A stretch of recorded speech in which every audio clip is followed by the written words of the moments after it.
Ya izin Ya. Pak Dir, ini kan batubara telah dibuka nih. Bagaimana himbauan kita untuk masyarakat mau Oke. melewati? Jadi batubara sekarang sudah operasional itu tentunya kan dari Pemprov yang sudah mengeluarkan surat SK-nya ya mulai tanggal 2 kemarin. Jadi memang terkait dengan manajemen operasionalnya kita sepenuhnya serahkan kepada Pemprov. Di mana di dalamnya juga ada Dinas Perhubungan baik tingkat 2 maupun tingkat 1 ya di sana. Kemudian juga ada Satpol PP-nya dan juga ada Satgas Wasnya di sana. Jadi kita biarkan itu berjalan dengan catatan memang dan sudah disampaikan pada saat rapat-rapat sebelumnya.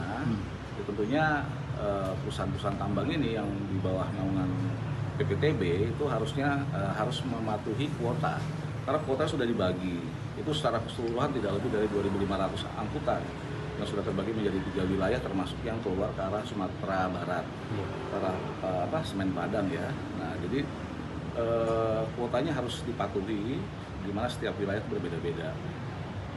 Kemudian juga jam operasionalnya di atas jam 9 malam sampai jam 4 pagi itu harus betul-betul dilaksanakan.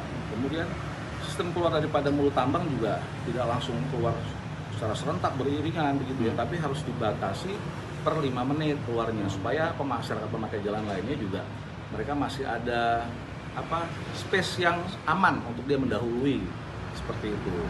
Jadi tidak langsung numpuk macet karena memang dia keluarnya bersamaan. Nah, jadi kalau itu mudah-mudahan sudah dijalani dan juga kalau sudah jam 4 pagi saat menjelang kegiatan masyarakat di pagi hari juga meningkat, itu harusnya mereka sudah masuk dalam kantong-kantong parkir. Nah kalau itu dijalani mudah-mudahan tidak terjadi kemacetan yang kalau kemacetan mungkin pasti terjadi tapi tidak sampai terjadi antrian panjang. Kalaulah itu tidak dilaksanakan, nah baru nanti kita ambil alih.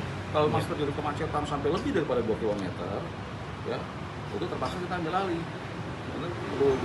Kita perlu melaksanakan tindakan tegas. Tindakan tegasnya seperti apa? Ya demi Tangsel Tip Lantas, masyarakat pemakai jalan lainnya, ya terpaksa kita harus ya salah satunya mungkin harus dihentikan, bisa keseluruhan atau dibatasi kuotanya, ya atau nanti ada hal-hal lain yang sejalan dengan aturan daripada Kementerian SDM. Ya tentunya nanti kita berkoordinasi dengan Dirjen Minerba seperti itu.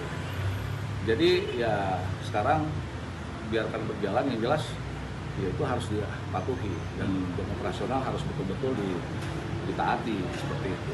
Ya mudah-mudahan tidak terjadi kemacetan panjang, tapi kalau masih terjadi ya seperti sampai nanti terpaksa kita harus melakukan tindakan tegas. Nah, hal yang belum terselesaikan ya daripada hasil musyawarah di rapat yang kita berikan kepada perusahaan-perusahaan tambang atau dari TUKS yang ada di wilayah, terutama di wilayah Batanghari ini yang rawan, itu adalah pos pantau dengan memasang CCTV, terutama di wilayah Durian Luncuk, kemudian juga di wilayah Jebak, kemudian juga yang mau beroperasional kalau tidak salah akan buka lagi di wilayah Ternam, itu harus mereka memasang CCTV supaya kita bisa memonitor bagaimana situasi di sana. Kalau memang terjadi sedikit saja antrian, tentunya nanti CCTV tersebut bisa menginformasikan kepada Pemprov, kepada Dinas Perhubungan, kepada kepolisian supaya diambil langkah-langkah dini supaya tidak terjadi kemacetan panjang seperti itu.